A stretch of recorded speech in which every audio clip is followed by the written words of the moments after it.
Indra Telugu film review by all rounder star Balyam Venumadhav. Cinema విడుదలై 25 ఏళ్ళయింది.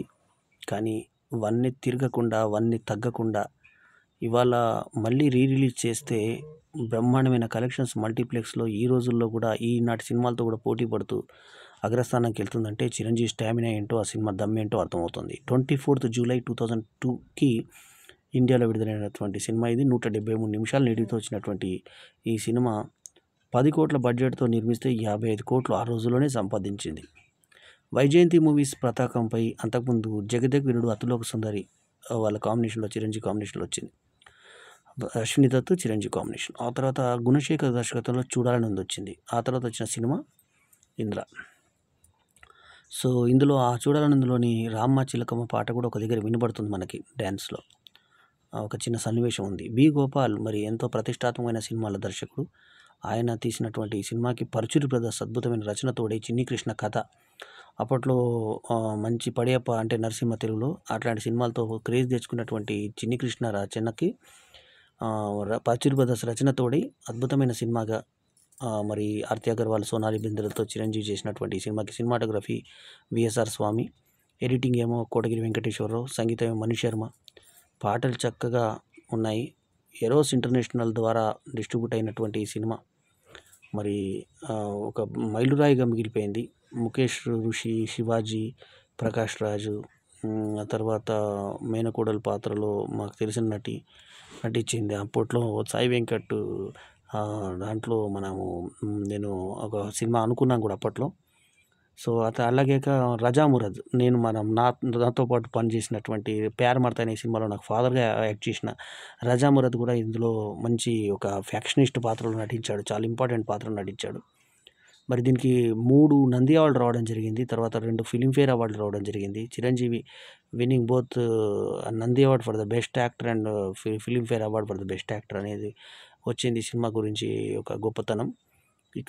ఇక దీంట్లో పాటలు అన్నీ కూడా బ్రహ్మాండమైన సాంగ్స్. ఇక ఈ సినిమా అప్పట్లో హయ్యెస్ట్ గ్రాసింగ్ సినిమాగా ఉంది. అంతకుముందు పడేయప్ప 1999లో వచ్చినటువంటి సినిమాని హిందీలో ఇందిరాగా ద టైగర్గా ఈ సినిమా చేయడం జరిగింది. అంటే ఆ పడేయప్ప అంతవరకు సౌత్ గ్రాసింగ్ సినిమాలో నరసింహది రికార్డు. ఆ రికార్డ్ని క్రాస్ చేసిన సినిమా ఇది ఇంద్ర ద టైగర్. హిందీలో కూడా రిలీజ్ అయింది ఈ సినిమా. బెంగాల్లో కూడా దాదా 2005గా, తర్వాత బంగ్లాదేశ్ బెంగాలీ అని గోండర్ దాదాగా రీమేక్ కాబడిన సినిమా ఇది. బెంగాల్లోనేమో దాదా అని, బెంగాల్ మన గోరిబార్ దాదాగా ఈ రకంగా బంగ్లాదేశ్లో కూడా ఈ రీమేక్ అయినటువంటి సినిమా ఇది.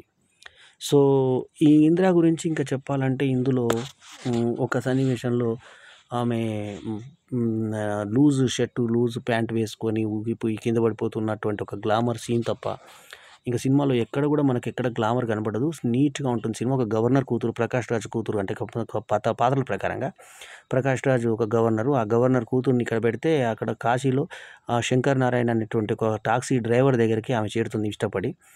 ఆయన మేనకోడలను పాట దగ్గర ఫస్ట్ టైం చూడడం జరుగుతుంది.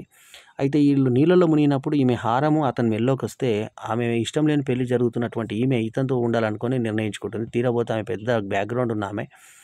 సో ఆమెను తీసుకురమ్మని చెప్పేసి వాళ్ళు మనుషులను అన్ని పంపిస్తే తీరా చూసేసరికి అటు గవర్నర్ ఈయనను చూసి గౌరవిస్తాడు. ఇంద్రసేనారెడ్డి అంటాడు. ఇంద్రసేనారెడ్డి అంటే ఫస్ట్ మనకు సమీర్ వాళ్ళ యొక్క ఫ్యాక్షన్ బ్యాక్గ్రౌండ్లో పెళ్లి చేసుకున్నా కూడా భర్తను చంపుకునేటువంటి ఒక దౌర్భాగ్యమైనటువంటి ఫ్లాష్ బ్యాక్ ఒకటి ఉంటుంది. సో చిన్న పిల్లగాడు తొడగొట్టుకోవడమే ఇంద్ర అని చెప్పి చూపించారు. అప్పట్లో మరి ఎక్కువ బాలకృష్ణ సినిమాలు, పరుచూరి బ్రదర్స్ కంటి చూపుతో చంపేస్తా అనేటువంటి డైలాగులతో బాగా ప్రసిద్ధమైతే ఇందులో మొక్కే కదాన్ని పీకేస్తే పీక కోస్తా అనే డైలాగులు, తర్వాత తప్పు మా వైపు ఉందని వెనక్కి వెళ్తున్నామని షౌకత్ అలీకి చెప్పేటువంటి డైలాగ్. యాక్చువల్ అక్కడ డైలాగ్ లేదంట, మరి అడిగి అక్కడ డైలాగ్ పెట్టారని తెలిసింది. సో మొత్తానికి ఏంటంటే చిరంజీవి మార్కు ఆయన రెగ్యులర్ చేసే సినిమాలకు భిన్నంగా కొంచెం బాలకృష్ణ మూవీస్ టైపు సినిమాగా చిరంజీవి చేసినా కూడా చిరంజీవి ఇందులో కూడా రాణించాడు అద్భుతంగా.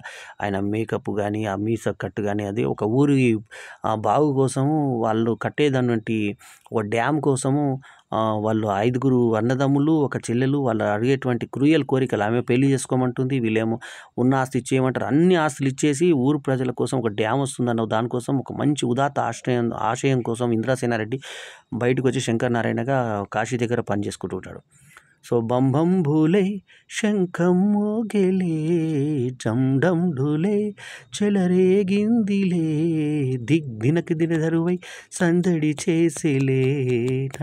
ఆ పాట పాడుతుంటే ఆ సింగర్ యొక్క గొంతు, మరి ఉదిత్ నారాయణ్ ఇలాంటి మంచి అద్భుతమైనటువంటి సింగర్స్ యొక్క వాయిస్, కుమార్ సాను లాంటి గొంతులు. తర్వాత దాయి దాయి దామ్మ నల్ల బొమ్మ ఇంకా పని ఏముందా ఆ పాటలో ఇలా వీణా స్టెప్ వేసింది ఎంత ఫేమస్ అయిందో అందరికీ తెలిసిందే. ఆ తర్వాత ఎన్నో సినిమాలు సునీల్ లాంటి ఎంతో నటులను అనుకరించారు చిరంజీవిని. సో యాక్చువల్లీ ఈ సినిమా చూస్తుంటే మనకు కథ సరే చిన్ని కృష్ణ రాసినా ఎవరు రాసినా కూడా కథలో పెద్ద ఇది లేకపోయినా మంచి స్పాన్ ఉన్న కథ మాత్రం ఒక కమర్షియల్ కథ రాశాడు చిన్ని కృష్ణ, అందులో సందేహం లేదు. ఒకప్పుడు కథా రచయితల మేమున్న సినీ రచయితల సంఘానికి ఒకప్పుడు అధ్యక్షుడిగా ఉన్నాడు. ఆ టైంలో నేను కూడా అందులో చాలా ఇంపార్టెంట్ పాత్రలో ఉన్నాను రచయితల సంఘంలో. సో అలాంటి సినీ కృష్ణ అప్పట్లో స్టార్ ఇమేజ్ తెచ్చుకొని ఎంతో హై రెమ్యూనరేషన్తో చేసినటువంటి సినిమా ఇది. బి గోపాల్కి ప్రజల టేస్ట్ తెలుసు, ఎలాంటి సక్సెస్ ఇవ్వాలి అంటే ఎలాంటి హిట్లు కొట్టాలనే తెలుసు. సోనాలి బిద్రా అంటే అందగత్తెని పెట్టి చక్కగా చిరంజీవి ఆయన పక్కన మ్యాచ్ అయ్యి, మరి అట్లాగే ఆర్తి అగర్వాల్ని ఒక పొగరుబోతుగా పెట్టి, స్నేహలతారెడ్డి అనే పేరు పెట్టి, రజామురదును, ముఖేష్ ఋషిని తర్వాత పెట్టి, శివాజీ ఇలాంటి విలన్స్ని పెట్టి, శివాజీని హీరో కాకుండా విలన్గా చెప్పాలి. ఈ సినిమా వరకు ఆయన నెగిటివ్ క్యారెక్టర్ అల్లుడుగా వచ్చినటువంటి ఒక ట్విస్ట్ ఉంటుంది ఇంటర్వెల్లో. ఇట్లా కసిగా పగతో బయటకు వచ్చేస్తాడు. అంటే పగ కోసమే బతుకుతున్న కుటుంబాలు అవి. తర్వాత తన వాళ్ళని నరికింది ముందు వాళ్ళ అక్క బావలను నరికిన తర్వాతే తన వాళ్ళని నరికిందని తెలిసి తర్వాత రియలైజ్ అయ్యే పాత్ర ఆర్తి అగర్వాల్ది. సో పాటలన్నీ కూడా బాగున్నాయి. ఒక పాట మాత్రం ఆర్వి పట్నాయక్ కంపోజిషన్ ఉంటుంది. అమ్మం అయ్యో అయ్యో అయ్యో అయ్యో అయ్యయ్యో చలిగాలి చంపేస్తుందయ్యో. ఆర్వి పట్నాయక్ చిరంజీవితో చేసిన మొదటి పాట, ఒకటి పాట ఇది. మనిషిని మిగతా పాటలన్నీ చేశాడు. సో అన్ని పాటలు వినడానికి చూడడానికి అద్భుతంగా ఉంటాయి. చిరంజీవి డ్యాన్సులు మళ్ళీ మళ్ళీ ప్రేక్షకులు వచ్చేలాగా చేశాయి. చాలా లాస్ట్కి క్లైమాక్స్ అప్పట్లో రాజకీయాలకు చిరంజీవి వస్తున్నాడు అన్నటువంటి దాన్ని తెలుసు. బార్న్ ఫర్ పీపుల్ అని చెప్పేసి నువ్వు హీరోయిన్ చేసుకుంటావు ఆ హీరోయిన్ చేసుకుంటావు అంటే ఇద్దరు కాదు నాకు ప్రజలు కావాలని చెప్పి ప్రజలకు చూపించేది. అంటే ప్రజల్లోకి రావాలనుకుంటే ప్రజారాజ్యంకు ముందు వచ్చినటువంటి ఆలోచన. కానీ ఆయన సక్సెస్ కాకపోయినా జనసేన పేరుట ఆయన తమ్ముడే మరి సక్సెస్ అయ్యి డిప్యూటీ సీఎం దాకా వెళ్ళడము అదొక మేరకు 21 సీట్లతో మరి ఎవరు రానిటువంటి 100% సక్సెస్ రికార్డ్ని భారతదేశం మొత్తంలోనూ ప్రపంచంలో మొత్తంలోనూ సాధించినటువంటి తొలి వ్యక్తిగా పవన్ కళ్యాణ్ రికార్డ్ సాధించడం, ఇదంతా కూడా చిరంజీవికి ఇంత ఇమేజ్ రావడానికి ఇట్లాంటి ఇంద్ర లాంటి సినిమాలు కూడా కారణం. ఎందుకంటే జగదేక్ వీరుడతలు సుందరి చూడాలనింది, ఇది 3 కూడా సూపర్ సక్సెస్లో అశ్విని దత్ బ్యానర్లో చేస్తే చిరంజీవి సినిమా సూపర్ హిట్ అనేటువంటి దీన్ని నిలబెట్టుకుంది. సో ఇందులో బ్రహ్మానందం కామెడీ, ఆ తర్వాత ఏవిఎస్ కామెడీ, మాది దేవాలే మీది తినాలి అని చెప్పేసి ధర్మారావు సుబ్రహ్మణ్యం ఇలాంటి వాళ్ళందరూ చాలామంది ఇప్పుడు పరంపదించున్నారు. సో అందులో వాళ్ళకి చేసినటువంటి కామెడీ మోసం ఇలా చేస్తారు, ఆ తర్వాత నగల్ని ఇది చేసి మాట్లాడితే ఇదొకటైతే ఎస్పి బాలసుబ్రహ్మణ్యంని ఒరిజినల్ క్యారెక్టర్ ఎస్పి బాలసుబ్రహ్మణ్యం గాయకుడు ఓ సెలబ్రిటీ ఇక్కడికి వస్తే శంకర్ నారాయణ ఆయనకి చూపించడం, తర్వాత షౌకత్ అలీ వాళ్ళ ఎంత వాల్యూ వాళ్ళ కూతురు పెళ్లి జరిగిన తర్వాత వాళ్ళ లవ్ మ్యారేజ్ జరిగిన తర్వాత ఇతనికి హెల్ప్ చేస్తూ హెలికాప్టర్ ఇవ్వడం, ఆ తర్వాత ఈయన యొక్క పలుకుబడి తర్వాత తెలుసుకొని కలెక్టర్ తన కుమార్తెని ఇవ్వడానికి సిద్ధపడడం. వీళ్ళిద్దరి సిద్ధపడ్డా కూడా ఆర్తి అగర్వాల్ ఈమె ఇద్దరు కూడా రియలైజ్ అయ్యి లాస్ట్లో చేసుకోవాలనుకున్నా కూడా చిరంజీవి ప్రజల కోసం నేను బతికానని ప్రజలకి చేసి పెట్టడంతో ఎండ్ కావడంతో ఇంద్ర సినిమా ఎండ్ అవుతుంది. కానీ చిన్న బాలుడి పేరు మీద మెగాస్టార్ చిరంజీవి అని పడడం నచ్చలేదు. ఎందుకంటే చిరంజీవి మీద చిరంజీవి పేరు వేస్తే బాగుండేది. సో ఓవరాల్గా ఈ సినిమాకి నేను ఇచ్చినటువంటి రేటింగ్ 4/5. డైలాగ్స్ సూపర్, తర్వాత డ్యాన్స్లు సూపర్, తర్వాత కెమెరా వర్క్ బాగుంది. మన వేసర్ స్వామి గురించి చెప్పేదేముంది, ఆయన మహాపండితుడు కెమెరాలో. సో అట్లాంటి మెగాస్టార్ చూడడానికి కూడా లుక్స్ ఒక దగ్గర గడ్డం పెంచుకొని పెద్దవాళ్ళలా కనబడి, మళ్ళీ పాటలోనేమో ఇంద్రసేన రెడ్డి అప్పుడు మీసాలు పెట్టుకొని నీట్గా షేవ్ చేసుకొని 2 షేడ్స్ని డబుల్ యాక్షన్ లాగా మంచి 2 షేడ్స్ మెయింటైన్ చేసి చాలా చక్కటి స్టైలిజం మెయింటైన్ చేసి అటు రజనీకాంత్ స్టైల్ ఇటు బాలకృష్ణ డైలాగ్ డెలివరీ ఆ టైప్లో చేసి చాలా గొప్పగా యాక్ట్ చేసిన చిరంజీవి సినిమా అని చెప్పాలి ఇది. సో అంత పెద్ద నిడివి ఉన్నా కూడా దగ్గర 2 గంటల నిడివి ఉంటుంది, 3 గంటల నిడివి ఉంటుంది, 9 నిమిషాల దాకా 3 గంటల నిడివి ఉంటుంది. అయినా కూడా మనకు అలా చూస్తుండిపోయే సినిమాగా ఉంటుంది. సో అందరి క్యారెక్టర్స్ బాగా చేశారు. ముఖ్యంగా చిరంజీవి అందరికన్నా బాగా చేశాడు ఈ సినిమాలో. రజామురద్ కూడా అద్భుతంగా యాక్ట్ చేశాడు. మన ఆయనతో నాకు కలిసి పనిచేసే అవకాశం రావడం నా అదృష్టం.